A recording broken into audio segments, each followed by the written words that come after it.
Narito ang latest update natin sa nag-iisang Golden Girl, Francine Diaz.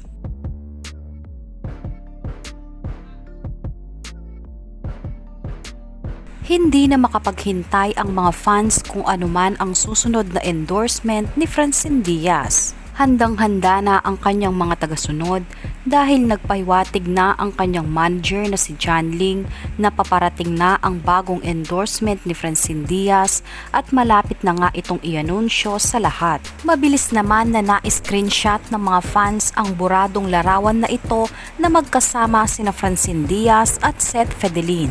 Isa pang Meta-Tyon billboard ang namataan ng mga fans along the highway road. Narito ang behind the scenes sa Jollibee Bench commercial ni Francine Diaz.